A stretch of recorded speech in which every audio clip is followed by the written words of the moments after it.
Good morning बच्चों। आज हिंदी व्याकरण की कक्षा में हम पाठ 3 शब्द विचार पढ़ेंगे। चित्र में देखिए बच्चों, एक पुस्तक की चित्र है और एक अलमारी की चित्र है। हमने पिछले कक्षा में ही पढ़ा था वर्ण विच्छेद कैसे करते हैं। ये हम भली भांति परिचित है इस बात से कि व्यंजन जो है स्वरों की सहायता से ही पूरे होते हैं। जैसे यहाँ पुस्तक को अगर विच्छेद करें तो प आधा उ मिलकर बना पु। स देखिए यहाँ पे आधा है तो इसे हमें स्वर के माध्यम से पूरा नहीं करना है। स आधा जोड़ त आधा अ बना त, जोड़ क आधा जोड़ अ मिलकर बना क, तो हो गया पुस्तक। इसी प्रकार अलमारी का भी विच्छेद किया गया है। व्याकरण में वर्णों के इन समूहों को शब्द कहते हैं।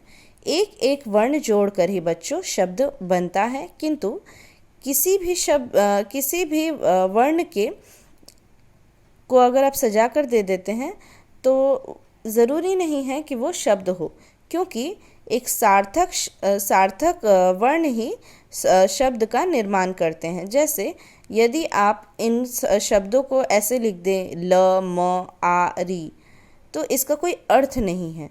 तो हम इसे अगर सही रूप से सजाकर लिखते हैं, व्यवस्थित रूप से लिखते हैं, जिसका कुछ सार्थक अर्थ है, तो ही वह शब्द कहलाएगा। वर्णों के सार्थक मेल को शब्द कहते हैं। बच्चों, शब्दों के भेद प्रयोग के आधार पर और अर्थ के आधार पर दिया गया है। एक और आधार होता है बच्चों, जिसे हम देख लेंगे यहाँ पे। शब्द जो है वो 3 प्रकार के होते हैं: उत्पत्ति के आधार पर, अर्थ के आधार पर और प्रयोग के आधार पर।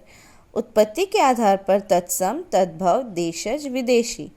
अर्थ के आधार पर एकार्थी, अनेकार्थी, पर्यायवाची या समानार्थी और विलोम शब्द। प्रयोग के आधार पर विकारी और अविकारी शब्द। बच्चों, मैं इसे आपको PDF में दे दूँगी, आपको इसे अपनी कॉपी में लिखना है। आपको कोई भी 2 अलग अलग कॉपी बनाने की आवश्यकता नहीं है। एक ही कॉपी में आप व्याकरण भी लिखेंगे और लिटरेचर भी लिखेंगे। तो बच्चों, हम आगे बढ़ते हैं। आपके पुस्तक में प्रयोग के आधार पर और अर्थ के आधार पर ही बताया गया है, तो हम केवल यही पढ़ेंगे। प्रयोग के आधार पर 2 भेद हैं: विकारी शब्द और अविकारी शब्द। विकारी शब्द वाक्य में प्रयोग करते समय जिन शब्दों के रूप में लिंग, वचन, कारक आदि के कारण परिवर्तन आए, वे विकारी शब्द कहलाते हैं। जैसे संज्ञा, सर्वनाम, विशेषण, क्रिया। ठीक है बच्चों, जैसे अगर मैं कहूँ मोहन घर जा रहा है या सीता घर जा रही है, दोनों ही में रहा है और रही है, परिवर्तन हो गया ना बच्चों। तो परिवर्तन किसके आधार पर हुआ? लिंग के आधार पर। तो यहाँ विकारी शब्द है। अविकारी शब्द ठीक विकारी का विलोम या कह लें उल्टा होता है। इसमें कोई परिवर्तन नहीं होता। वाक्य में प्रयोग करते समय जिन शब्दों में कोई परिवर्तन नहीं होता है, उन्हें हम अविकारी शब्द कहते हैं। हिंदी में 5 प्रकार के अविकारी शब्द हैं: क्रिया विशेषण, संबंध बोधक, समुचय बोधक, विस्मयादि बोधक और निपात।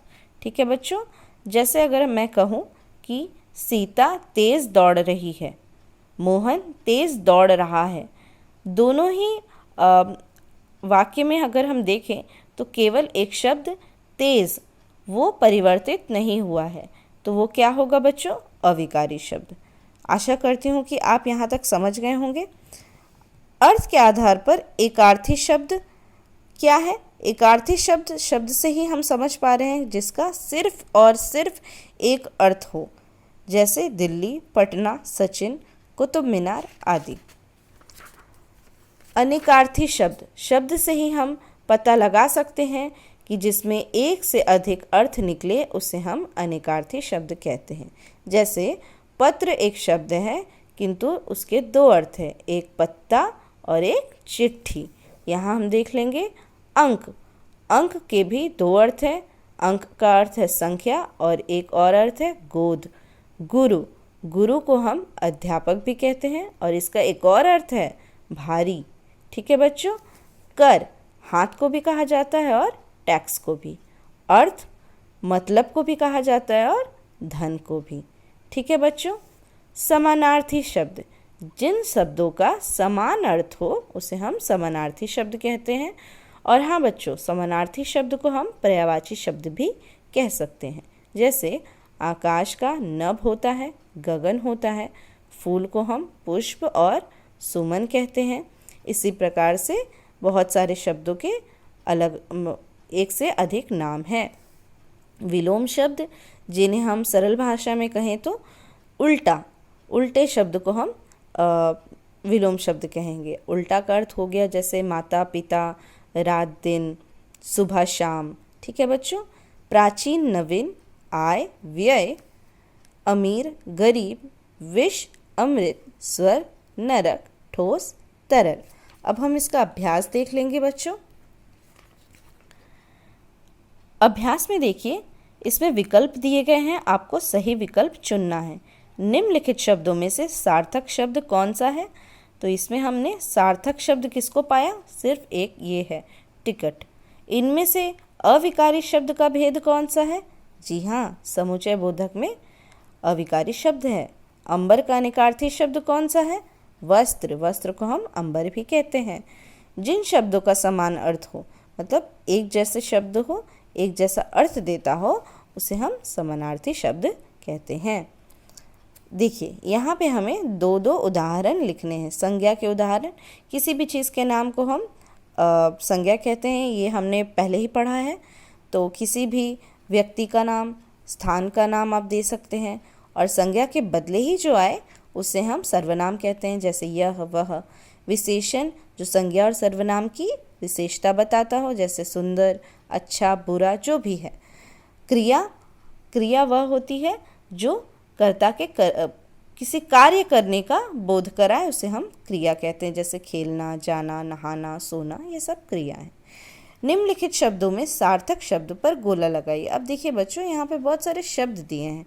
अब इसमें से जिसका सही सार्थक शब्द हो, मतलब कुछ अर्थ निकलता हो, उसे हम गोला लगाएंगे। जैसे पानी, हाथी, कबूतर, जादूगर, लालटेन। ठीक है बच्चों।